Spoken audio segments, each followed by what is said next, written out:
Hey everybody. So I think this is a really interesting research, interesting paper, and interesting demo.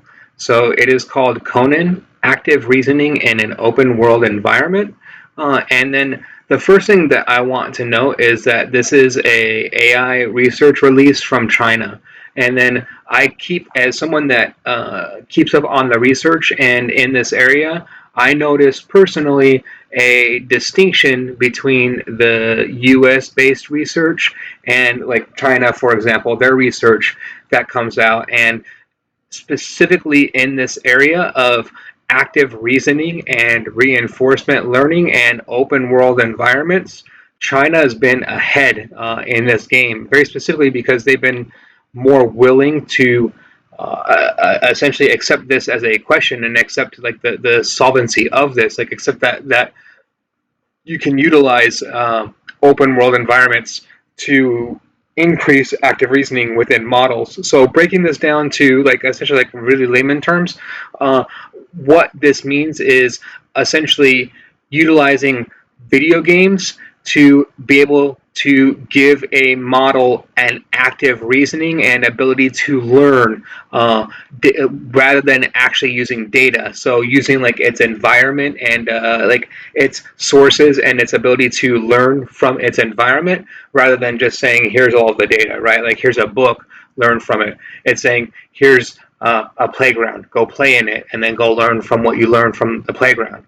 And then, so in this instance, they link again the paper code and as well as the demo. But so if you go through essentially their website that they've created for this, it's all modeled after Minecraft. And then so a lot of it is like uh, a lot of the initial questions that they ask around this and the way that they've created this has been around Minecraft. And then so you can see that their end goal is a kind of like that mine diamond. If you're familiar with Minecraft, that'll be familiar with for you. But so it's like a question and answering mechanism with the intent, goal, and then it gives it like a survival mechanism. So there's zombies and criminals within this game that are essentially chasing the AI that give it motivation to like explore and constantly be moving around within the environment.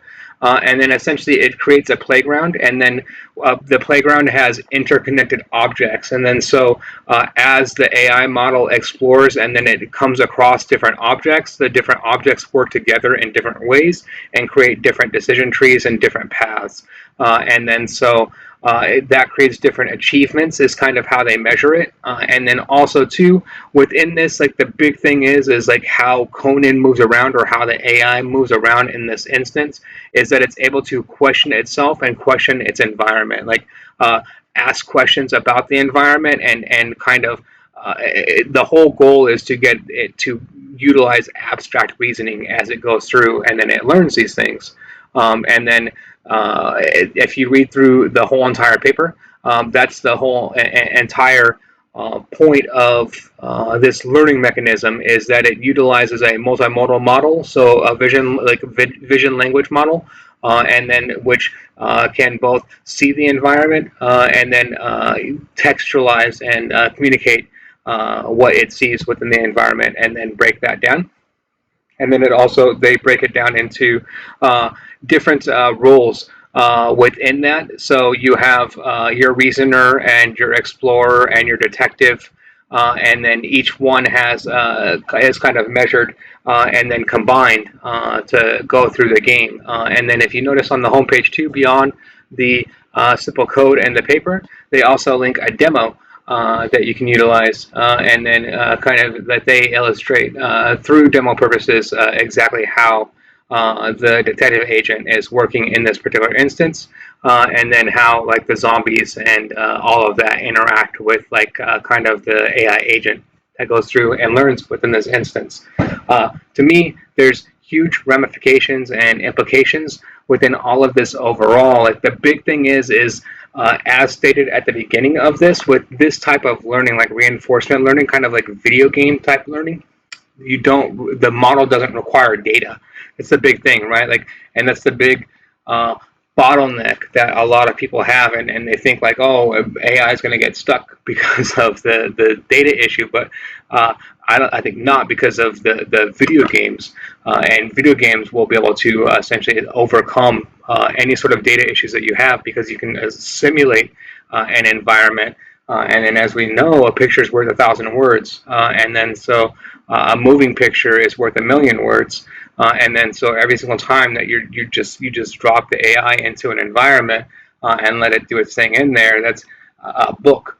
That's your, like, every single screen, right? So, like, that's more data in that sense than you could give it than any other context. And then, so to me, that's why this model works, and that's what it's intrigued me from it from the beginning. And then we're starting to see more and more. And then the other mechanism that this employs too, and I think it is a huge trigger, and I think I need to explain it within this video as well if we're on this concept, is simply the fact that the reinforcement learning is allowing the model to break down its learning into smaller chunks, and then it's like self-supervised learning. And like this unsupervised learning or self-supervised learning approach, I think, is also significant when we're talking about this particular subject. So I think all of this combined is what we're seeing in projects like Conan. And then, to me, the most interesting thing is again that uh, this type of research isn't coming out significantly from the United States yet, but it is all over China. And then their papers get screened before the Chinese government, like very extensively before they get released. So they're not going to release research and do research on things like Conan unless they're really positive that they're on the right track with these things. And I thought that they've been on the right track with these things for a while. Just pointing that out. So if you like this type of content, please like and subscribe. Thank you very much.